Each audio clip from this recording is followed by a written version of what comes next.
Hi, everyone. Judge Andrew Napolitano here for Judging Freedom. Today is Thursday, December 7th, 2023. Professor Jeffrey Sachs of Columbia University, one of our regular superstars, joins us today from Dubai. I wouldn't even ask you what time it is there. It's 1 o'clock in the afternoon here on the East Coast of the United States. But Professor Sachs, it's always a pleasure, my dear friend. Thank you for joining us. Great to be with you.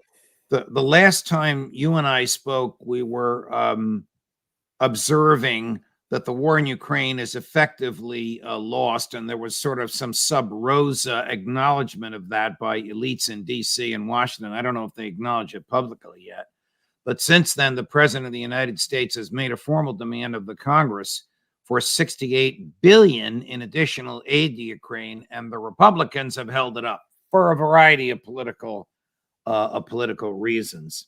Isn't the war in Ukraine over? And what would we gain by sending $68 billion now? Well, another $68 billion means more slaughter of the Ukrainians. They're dying in mass numbers. Typically, it seems around 1,000 a day or so. The Russian air superiority, drone superiority, artillery superiority means that Ukraine is in desperate shape. People are being rounded up off the streets, a few days of so-called training, and then off to front lines with mass deaths. So there is no sense in more armaments right now that mean more deaths. Tens and tens of thousands of Ukrainians have died in recent weeks. It's an utter tragedy. And the one thing that Biden is incapable of doing, and he may literally be incapable of it, is negotiating with Putin. He just doesn't negotiate. He doesn't discuss. He doesn't get at any of the real issues that started this war, that have had the war continue. The United States blocked every off-ramp that was possible because this has been a war to a very great extent about Biden's relentless insistence that NATO will enlarge to Ukraine. And every time that Ukraine has said we can be neutral, the United States has rejected that, thrown the Ukrainians back to die on the front lines, and then just more of this, basically because, as is typical in U.S. failed wars and goes back to Vietnam, you just keep the fighting going no matter how many deaths, how much disaster, until after the next election. That's what Biden's trying to do. But, you know, the next election's a long way off. And that's a lot of people that will be dead uselessly, tragically, if this continues. So I applaud the Republicans for saying, no, this makes no sense. I know part of the response in Congress was, we don't understand what this is for. Part of it was to tie it to border issues. But the bottom line was that they blocked this, and that's the right thing to do.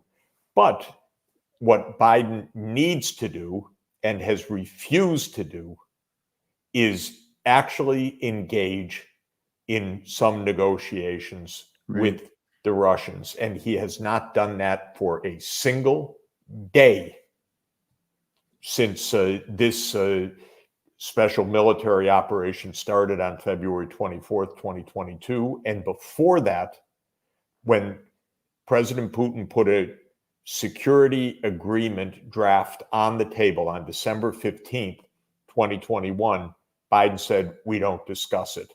So this is a president that has failed miserably in his role of negotiations. He misses the most basic line, that one of the first lines President John F. Kennedy told us in his inaugural address on January 20th, 1961, let us never negotiate out of fear, but let us never fear to negotiate. And President Biden is so afraid of negotiating that he has just told the Ukrainians, just go into battle, and it's hundreds of thousands of Ukrainians dead and hundreds of thousands wounded. The country is being destroyed, and all Biden can do is come up with this story that there's no alternative because otherwise we'll be fighting the Russians. The man is absolutely out of reality. I'm sorry to say it. You may be onto something, Professor Sachs, with his fixation on Putin and unwillingness to speak to him. I don't know if you've seen this clip. It was just yesterday. It purports to be spontaneous. I don't know if he can talk for 2 minutes spontaneously or if there was one of those giant teleprompters behind the television camera. But here he is yesterday speaking to a television camera somewhere in the White House. To me, the most terrifying aspect of this speech is about 3/4 of the way through, where he basically says, if you don't give me the money I want, and if we don't help the Ukrainians out, you're going to see American soldiers fighting Russian soldiers in Europe. I want your thoughts on this. Good afternoon, everyone. I'd like to speak to you today about an urgent responsibility the Congress has to uphold the national security needs of the United States and, quite frankly, of our partners as well. This cannot wait. Congress needs to pass supplemental funding for Ukraine before they break for the holiday resources. As simple as that. Frankly, I think it's stunning that we've gotten to this point in the first place. While Republicans in Congress are willing to give Putin the greatest gift he could hope for and abandon our global leadership, not just in Ukraine, but beyond that. If Putin takes Ukraine, he won't stop there. It's important to see the long run here. He's going to keep going. He's made that pretty clear. If Putin attacks a NATO ally, then we'll have something that we don't seek and that we don't have today. American troops fighting Russian troops. American troops fighting Russian troops if he moves into other parts of NATO. Extreme Republicans are playing chicken with our national security, holding Ukraine's funding hostage to their extreme partisan border policies. And now they're willing to literally kneecap Ukraine on the battlefield and damage our national security in the process. Look, I know we have our divisions at home. Let's get past them. This is critical. Petty, partisan, angry politics can't get in the way of our responsibility as a leading nation in the world. We can't let Putin win. Say it again, we can't let Putin win. It's in our overwhelming national interest and international interest of all our friends. Channeling his inner LBJ on Vietnam. I think you're right, Jeff. I think he is out of touch with reality, but please, your comments on a president of the United States suggesting if I don't get the vote I want, you're going to see American troops fighting Russian troops.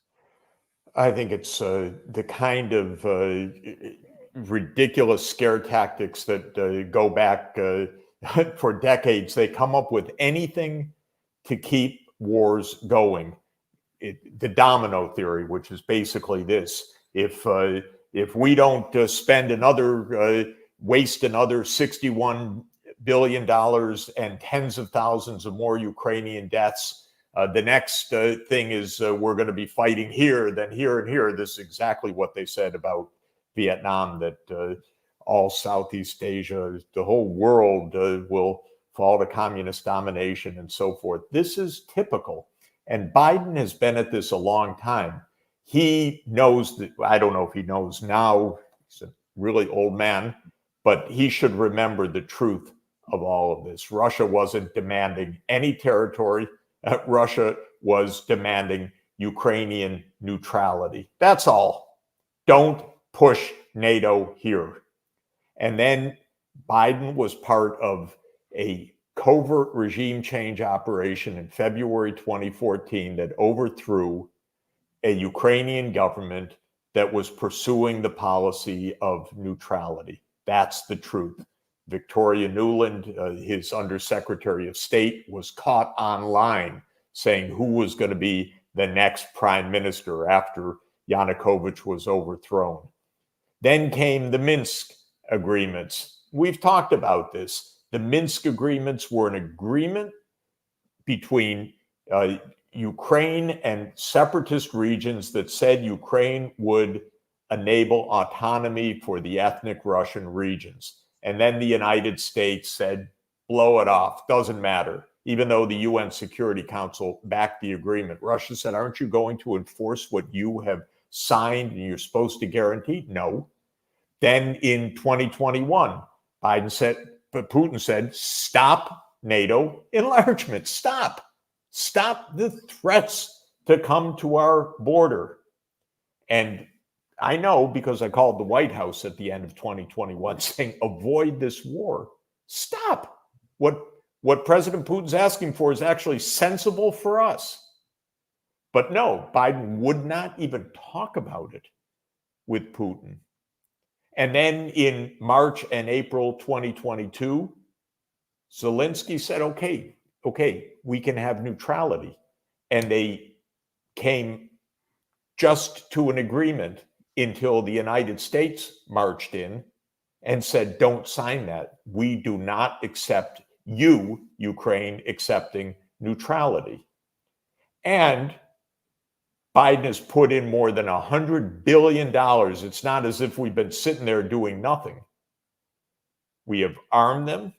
We have given them budget support. This is just a disastrously failed effort, and he won't tell the truth, as usual. Just keep it going and then raise the stakes. This is Biden's folly, and it's got to stop. What do you think motivates them? Do they want to enrich? Is it something as base as enrichment of the military-industrial complex? I mean, he must know that the war is unpopular. Isn't a single American soldier going to wish to go over there to die for Ukraine? Politicians usually are motivated by getting reelected. This doesn't even advance that ball. These are coalitions of forces. So definitely the straightforward make money for the big five in the military-industrial complex, Northrop Grumman and Boeing and Lockheed and General Dynamics. Yeah, that's part of it, actually. And you can even watch the congressmen. I know some of them. Oh, they just want to sell armaments. And even Biden tried the absolutely unacceptable ploy of showing, you've got to vote for this $61 billion. Look at the jobs in your district, as if the best thing we can do is make armaments and send Ukrainian kids to die. And they were showing them, they were saying, yeah, absolutely, this is good for your district. This is good for jobs in your district. So that's part of it. Part of it is the neocon fantasy of the unipolar world that we can do anything, go anywhere. And NATO expansion was the emblem of that. And that's Victoria Nuland. That's Jake Sullivan. That's Blinken. That's Biden. They've been at this since they were a team in the Obama administration. This goes back a long way, and it has failed. They played a bad hand miserably, and they kept raising the stakes with a terrible hand. I don't even know if they have a pair of twos in their hand, but they kept raising the stakes. Putin kept calling, and they kept raising the stakes. And here he's trying this mad effort at the end when everyone can see who's following this day to day. This is a disaster. It's time for negotiations. It's actually time to say, you stop and we stop. And we got to figure out how to make peace come again. And Biden won't even try. Maybe he's just too old. Switching gears, Professor Sachs, to the other hot spot. Since we spoke last, the truce has ended. The IDF has resumed its efforts at ethnic cleansing in Gaza.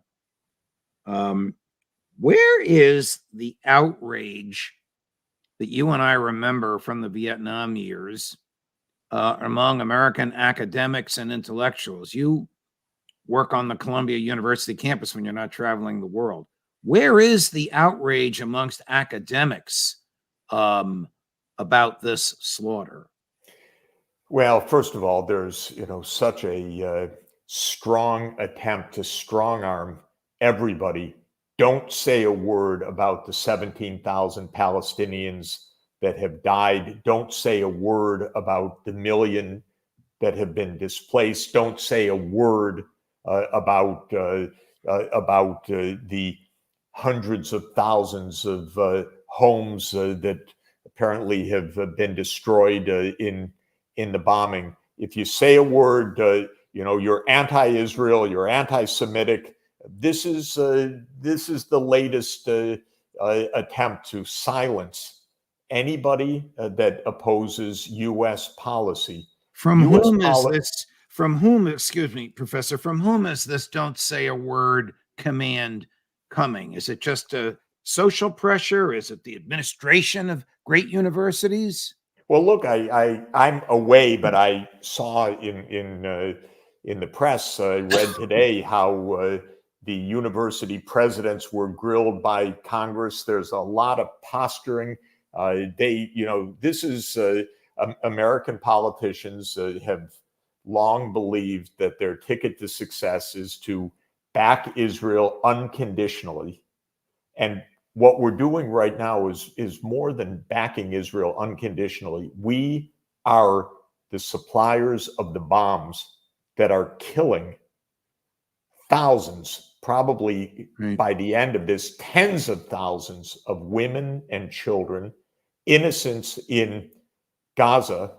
And we actually have the president of Israel, Herzog, saying there are no innocent civilians in Gaza. I've never heard such vulgarity from a head of state, and one that we are giving bombs to carry out those crimes.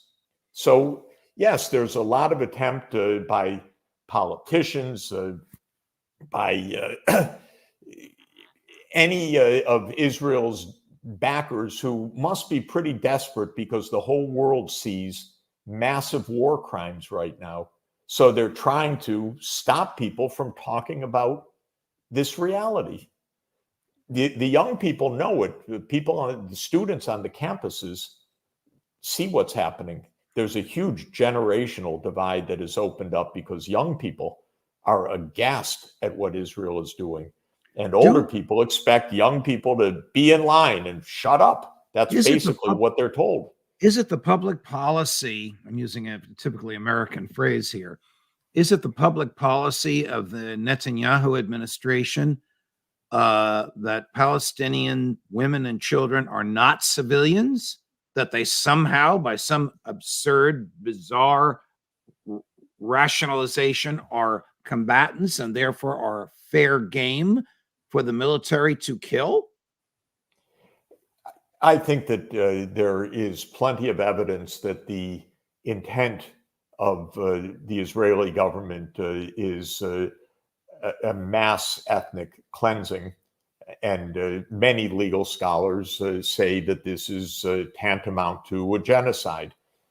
In the Genocide Convention, one of the crucial points is intent. And boy, the ugly stream of rhetoric that has come out of the cabinet of Israel is absolutely shocking, that Gaza essentially will be unlivable afterwards, that there are no innocent civilians in Gaza. So legal specialists on genocidal intent are collecting these phrases, and the Israeli cabinet is not holding back, I would say, on providing evidence of this sort. So I think the intention was to cleanse Gaza. And the Egyptians said, no, not on our watch. You're not doing that. And the Israelis said, okay, we're going to bomb the north. People should flee for their lives to the south. We know that thousands and thousands could not flee and died under the rubble. Then they went to the south, and now they're bombing the south. Right. They're bombing the south. And now we have even stories in the New York Times, which is not exactly an anti-Israel newspaper, that the Israelis are telling the Gazans, go here, and then they're bombing the places that they've instructed the population to go to. And in our context in the United States, our politicians just want performative acts every day of support for Israel. That's all. They don't say a word about thousands and thousands and thousands of innocent people being killed by American bombs. But this is direct American complicity. It's legal complicity. It's moral complicity.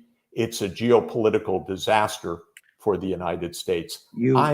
I'm out around the world hearing the rest of the world's views, not the cocoon that the mainstream media or the US Congress has. There isn't anybody that I have come across in Asia, in Africa, in Latin America, in the Middle East that has the slightest positive word to say about the United States. The US is just viewed as an accomplice to a massacre. And here's you mentioned intent, which of course is key in any violation of international law. Though, as you know, international law is almost useless because it's not enforced. The United States vetoes very appropriate offerings in the Security Council. You know this better than anybody. However, here is Secretary Blinken. Poor guy. Looks like he hasn't slept in a week in this clip, attempting to address, and I think in a misleading way, Jeff, but I want your comments, the issue of the intent of the Israeli forces. You've talked about what you made clear to Prime Minister Netanyahu and the War Cabinet, but what concrete and specific assurances have you gotten from them, if any? Based on what you heard from them today, are you confident Israel will follow the international laws of war in southern Gaza when it resumes its military operations? Thank you. Thanks, Mara. So, as I said, we made clear the imperative that before any operations go forward in southern Gaza, that there be a clear plan in place that puts a premium on protecting civilians, as well as sustaining and building on the humanitarian assistance that's getting into Gaza. And the Israeli government agreed with that approach. Israel understands the imperative of protecting civilians, the imperative of humanitarian assistance, and will continue to work to ensure that that carries forward in practice. And again, as I said to the Prime Minister, to the War Cabinet, intent is obviously where you start, and it's vitally important. And I'm very confident in the intent, but results, of course, are fundamentally what matters. But Professor Sachs, I submit that that is grossly misleading. If Israel understands the imperative of protecting civilians, it's obviously not acting on that understanding. And first of all, it infer intent from what people do repeatedly.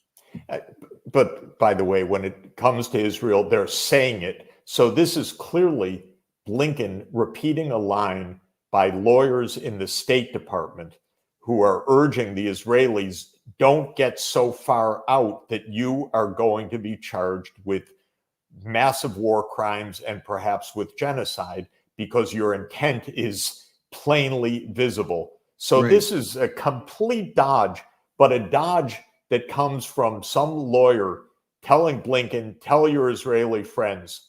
Now, here's the basic fact. It's not the U.S. warning anything. The U.S. is shipping the bombs that Israel is dropping on the buildings. That's all. This is American armaments, and it's not American armaments that were stockpiled years ago or weeks ago that just happened to be American in Israeli hands. We are shipping the bombs that Israel is dropping in real time, we are a party to the massacre.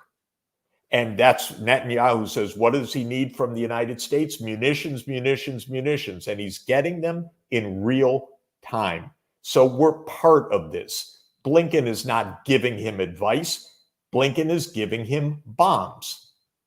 It's straightforward. Right. It's right. not complicated. And what's amazing for me, Judge, it's not so often you watch massacres in real time on television.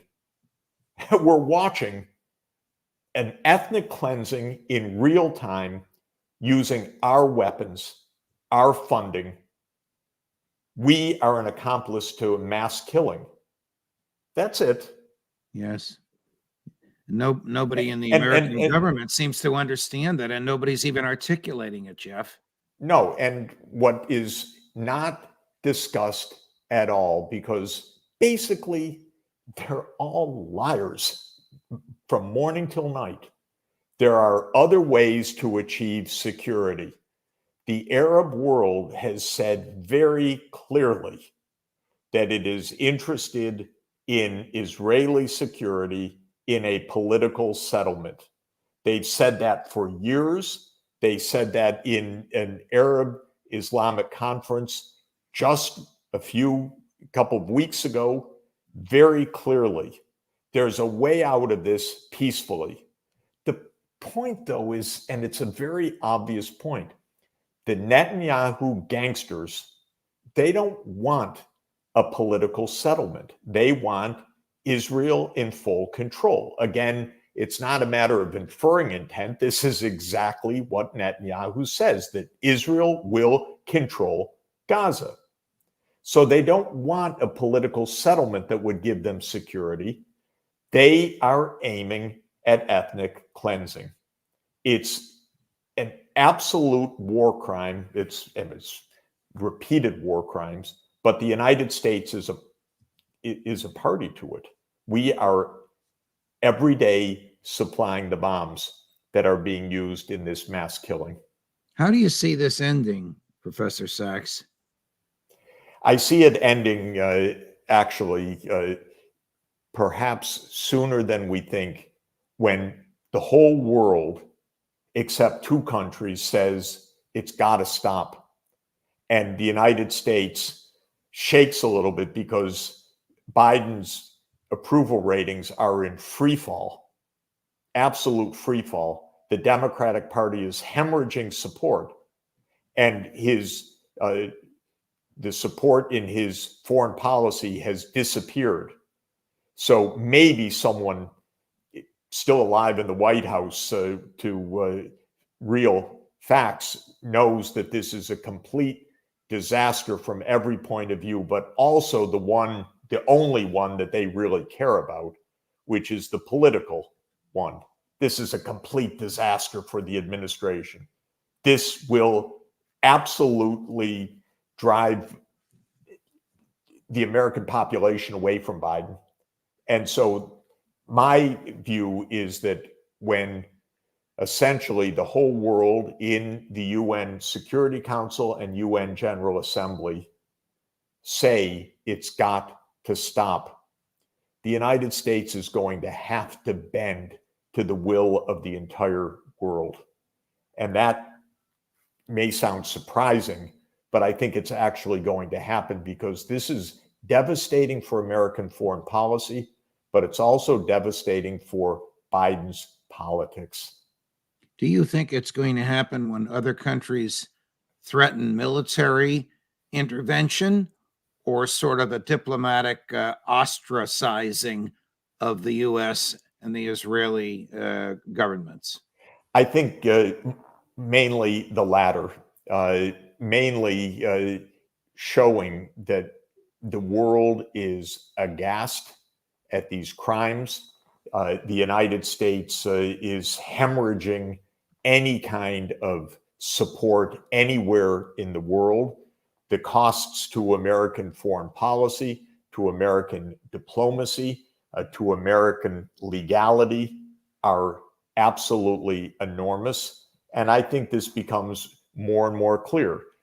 UN Secretary General Antonio Guterres invoked a very rare emergency clause in the UN Charter, Article 99, directing the UN Security Council to take up this issue with all urgency. This is very rarely done, but it is a measure of not only the grave crimes that Israel is committing, but a measure of the enormous stakes involved in a whole world that is witnessing slaughter.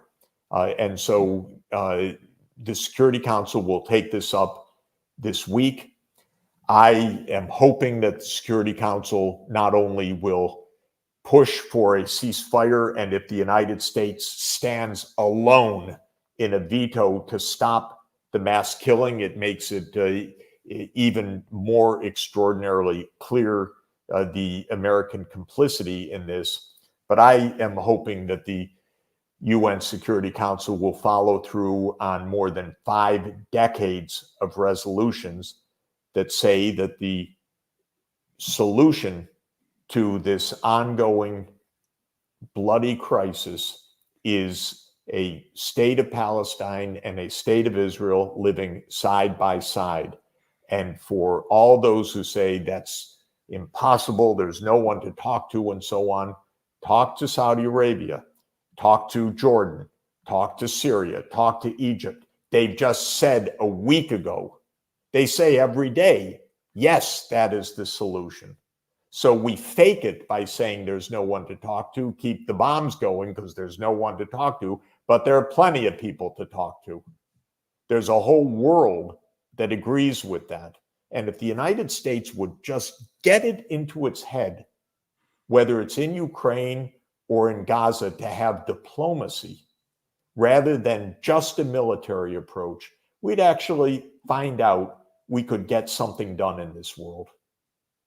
Professor Jeffrey Sachs, at your passionate and articulate best, thank you very much.